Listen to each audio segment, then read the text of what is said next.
अस्सलाम वालेकुम स्टूडेंट्स। तो यहाँ पे लास्ट टाइम हमने बात की थी अपने syntax of C plus plus में। हमने syntax of C plus plus में बात की थी कि सिंटैक्स क्या होता है। अब यहाँ पे कुछ रूल्स एंड रेगुलेशंस हैं सिंटैक्स के कि क्या है कि हमने किस रूल के तहत अपने सिंटैक्स को लिखना है कि हमें एरर नहीं आएगा। जैसे फॉर एग्जांपल नीचे आप देख सकते हैं कि यहाँ पे कह रहा है लाइन 8 और कॉलन से पहले क्या था, एरर था डी का। मैंने रिमूव कर दिया, पहले मैं यहाँ पे डी लिख चुका था। ठीक है, अब यहाँ पे रूल्स होते हैं। सबसे पहले फर्स्ट ऑफ ऑल तो देखिएगा, कहता है कि सबसे पहले हेडर फाइल है, फिर उसको वो स्टैंडर्ड फाइल को उसको बता रहा है कि ये इसके स्टैंडर्ड फाइल मेन फंक्शन में मौजूद है। इसके बाद कहता है कि हमारा मेन फंक्शन स्टार्ट हो रहा है। इसके बाद ये हमारे कर्ली ब्रेसेस एंड हमारा C out main program, body of the program. Okay, इसके बाद अब देखें यहाँ पर रूल्स बता रहा हूँ कि सिंटैक्स में क्या क्या चीज़ें ज़रूरी हैं। ओके, फर्स्ट ऑफ ऑल तो ये देखें कि ये आपको हैश टैग नज़र आ रहा है। हैश टैग का मतलब क्या है कि टैग कर दो, बता दो कि क्या है, कि इंक्लूड है। क्या इंक्लूड है हमारे इस प्रोग्राम में, कि जो हम प्रोग्राम लिख रहे हैं इसमें आईओ स्ट्रीम की हेडर फाइल क्या है, मौजूद है। अब आईओ स्ट्रीम का क्या मतलब है? आईओ स्ट्रीम का मतलब होता है कि input output stream, input output stream. मतलब क्या है कि एक फ्लो है इनपुट का और आउटपुट का, कि हम इसमें क्या कर सकते हैं, हम इसमें यूज़र से इनपुट भी ले सकते हैं और यूज़र्स को आउटपुट भी दे सकते हैं। ये उसका एक फ़्लो है। ठीक है, ये हेडर फाइल है आईओ स्ट्रीम जो हम इस्तेमाल करते हैं। एक्सेप्ट ऑफ दिस बहुत सारी हेडर फाइल्स हैं, with the passage of time हम आपको सारी की सारी यहाँ पे बताते रहेंगे। उसके लिए आपको क्या करना है, हमारे चैनल को सब्सक्राइब करें एंड बेल आइकन को प्रेस करें ताकि मज़ीद आने वाली वीडियो आपको आसानी से मिल सके। इसके बाद यहाँ पे देखें इनपुट आउटपुट स्ट्रीम होती है और हमने क्या करना होता है, हैश टैग इंक्लूड। ये इसका क्या है, रूल्स है, सिंटैक्स है हेडर फाइल लिखने का। एक चीज़। दूसरी, यूजिंग नेम स्पेस एसटीडी, मतलब यूजिंग नेम स्पेस, हम नेम स्पेस क्या इस्तेमाल करते हैं, किसका, स्टैंडर्ड फाइल। बता देते हैं कि ये जो सारा का सारा फंक्शन है ये हम इसमें यूज़ कर सकते हैं। अगर हम इसे ना लिखें तो हमें क्या करना पड़ेगा, हम जब इसे रन करेंगे ना तो यहाँ पे एरर दे देगा, कहेगा हमें तो पता ही नहीं कि हमारे साथ कौन सी स्टैंडर्ड फाइल अटैच है। तो इसके लिए हमें एसटीडी और डबल कॉलन लगा के और यहाँ पे दोबारा से रन करना पड़ेगा। ठीक है, तो इस चीज़ से हर एक लाइन के साथ आपको क्या करना पड़ेगा। देखिए यहाँ पे हेलो वर्ल्ड प्रिंट हो गया। अब हर एक लाइन के साथ आपको ये लिखना पड़ेगा, जितने सी आउट सीन करेंगे, जितने आप स्टेटमेंट्स लिखेंगे, सब के सब आपको यहाँ पे एसटीडी लगाने पड़ेंगे, सबके साथ आपको एसटीडी लगाना पड़ेगा। अब बहुत सारी लाइंस होती हैं, स्टेटमेंट्स होती हैं जिसमें आप नहीं लगा सकते, आपको एरर आ जाता है, फिर देन आपको पता नहीं चलता कि हमारे पास कौन सा एरर आ रहा है। हम इसको रिमूव करते हैं और बेसिक सा क्या करते हैं, स्टार्टिंग पे ही यहाँ पे डिफाइन कर देते हैं कि using name space standard file. Okay, तो इससे हमें क्या होगा, हमें फिर लिखने की ज़रूरत नहीं पड़ती। देखें simple as it is run करूँगा, कंपाइल और रन करके हमारे पास क्या करेगा, हमें एक आउटपुट दे देगा। ठीक है, जो क्या है, हेलो वर्ल्ड। ओके, इसके बाद आगे आ जाता है हमारा इंट मेन फंक्शन। ये हमारा है मेन फंक्शन। अब मेन फंक्शन के साथ हमारे पास ये हमें पैरेंथेसिस लाजमी है, ये पैरेंथेसिस लाजमी देनी है। मैं यहाँ पे बता देता हूँ, देखें कि जो भी, ये देखें मैं बता रहा हूँ, ये आपको डबल स्लैश नज़र आ रहा है। डबल स्लैश के बाद आप जो कुछ भी लिखेंगे वो कमेंट हो जाएगा, वो आपका प्रिंट नहीं करेगा। ठीक है, वो आपको एरर नहीं देगा। अगर आप इसको हटा देते हैं डबल कॉलन को तो देखें कलरफुल हो गया। जब आप इसे रन करेंगे तो वो कहेगा भाई साहब मैं तो जानता ही नहीं कि एक्सपेक्टेड इनिशियलाइजेशन बिफोर मेन से पहले आपने क्या लिख दिया है। अब मैं इसे डबल स्लैश लगा देता हूँ, जिसे मैं कहता हूँ, मैं क्या कर दूंगा, मैं यहाँ पे कमेंट कर देता हूँ। ठीक है, double slash comment use with double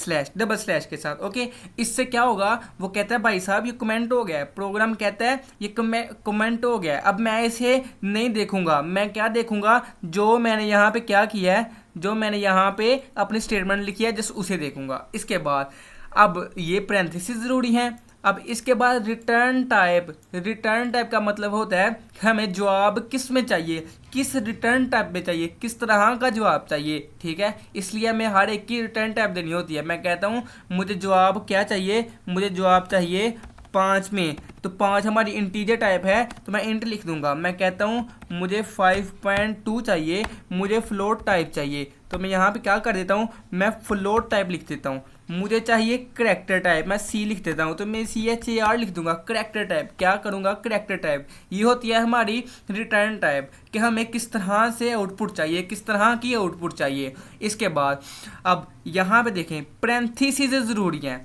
एक बात याद रखें, जब भी आप प्रोग्राम लिख रहे हैं, अगर आपने कोई एक ब्रैकेट ओपन की है, फॉर एग्जांपल यहाँ पे एक ब्रैकेट मैंने ओपन किया, देखें बाय डिफ़ॉल्ट कंपाइलर क्या कहता है, अगर मैंने पैरेंथेसिस लिखी है एक, ये तो कमेंट में था ना इसलिए यहाँ पे नहीं आया, मैं यहाँ पे लिखता हूँ।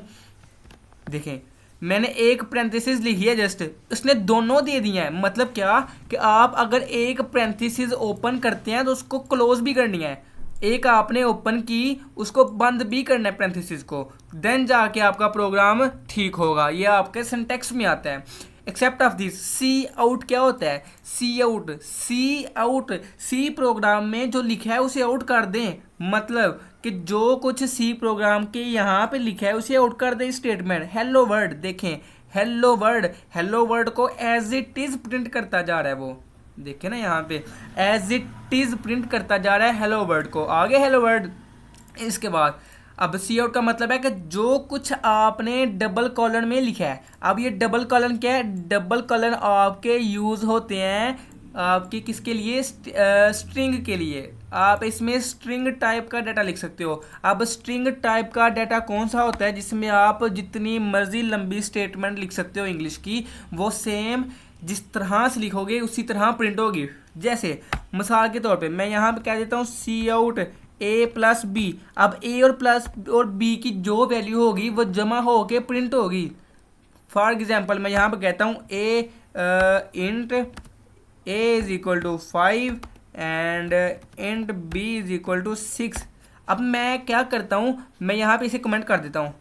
ओके, ये देखें अब ये सी आउट हेलो वर्ड है, अब ये सी आउट A+B है, ये लग गया हमारे पास लॉजिक। और ये हमारे पास क्या है, स्ट्रिंग वर्ड है। ये हमारे पास इंग्लिश की जो लिखोगे स्टेटमेंट वो आपके पास एज इट इज़ प्रिंट होगी। बट सी आउट का क्या काम है, यहाँ पे देखें, यहाँ पे मैंने 11 आ गया। मैं यहाँ पे कर देता हूँ आपको,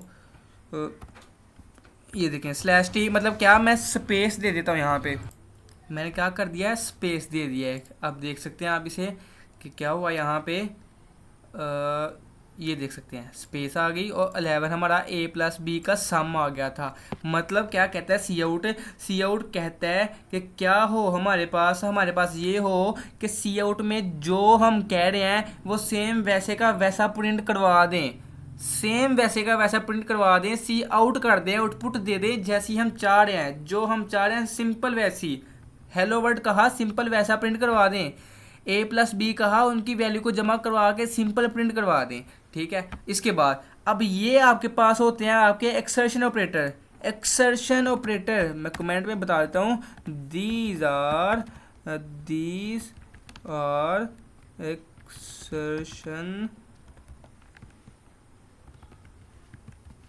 एक्सर्शन ऑपरेटर।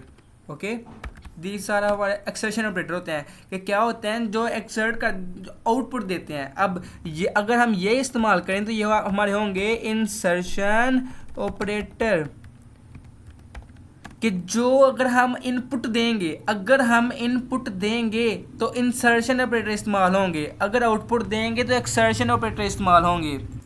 ओके, इतनी आपको समझ आ गई। इसके बाद हमारे पास यहाँ पे होता है टर्मिनेटर, सेमी कोलन इस्तेमाल किया। अब सेमी कोलन का क्या मतलब है, कोई भी लाइन, कोई भी स्टेटमेंट जब आपने लिखना शुरू किया सी आउट के साथ लिखते जा रहे हैं, जब आपने यहाँ पे ये सेमी कोलन लगा दिया तो इसका मतलब है आपकी वहाँ पे एक लाइन ख़त्म हो गई, आपकी एक लाइन यहाँ पे ख़त्म हो गई है। इसके बाद इसका मतलब है एक लाइन यानी एक स्टेटमेंट आपकी ख़त्म हो गई है, सेमीकोलन ये करती है। अच्छा, स्टेटमेंट ख़त्म होगी। अब इसके आगे दोबारा से आप लिख देते हैं, मैं यहाँ पे कट और यहाँ पे पेस्ट करता हूँ, इसके आगे आप लिख देते हैं, तो इसका मतलब यहाँ पे एक लाइन नहीं है, इसका मतलब यहाँ पे दो लाइनें लिखी हैं आपने, या कह सकते हैं आप दो स्टेटमेंट लिखी हैं। आप ये देखिए, ये रो है और ये कॉलम है। अब आप इसे रो वाइज लिख रहे हैं, तो आप रो वाइज पूरा प्रोग्राम लिख दें, पूरी की पूरी किसी प्रोग्राम को बनाना है तो बेशक रो वाइज सारा लिख दें। बट ये जब भी आप टर्मिनेटर, या इसे टर्मिनेटर भी कहते होते हैं, टर्मिनेटर या सेमीकोलन इस्तेमाल करते हैं, तो इसका मतलब होता है कि आपने क्या कर दिया है, आपने क्या कर दिया है, आपने उस लाइन को, स्टेटमेंट को एंड कर दिया है, ख़त्म कर दिया है। ठीक है, use for end of the line. Okay, ठीक है, किसी लाइन को ख़त्म करने के लिए, स्टेटमेंट को ख़त्म करने के लिए इस्तेमाल होता है। सिंपल बेसिकली ये था आपका रूल्स कि जो चीज़ें, जिन चीज़ों का आपने ध्यान रखना होता है। बाकी आपको इंशाल्लाह नेक्स्ट वीडियो में बताएंगे। चैनल को सब्सक्राइब कर लें ताकि मज़ीद आने वाली वीडियो आपको मिल सके। एंड इसका स्क्रीनशॉट ले लें जल्दी से, ताकि आपको सारी के सारे कमेंट में जो लिखे हुए हैं कि कौन सी चीज़ किस तरह इस्तेमाल हो रही है, आपको पता चल जाए, आपके नोट्स बनते जाएँ साथ साथ। जज़ाकल्लाह। ओके, अस्सलाम वालेकुम।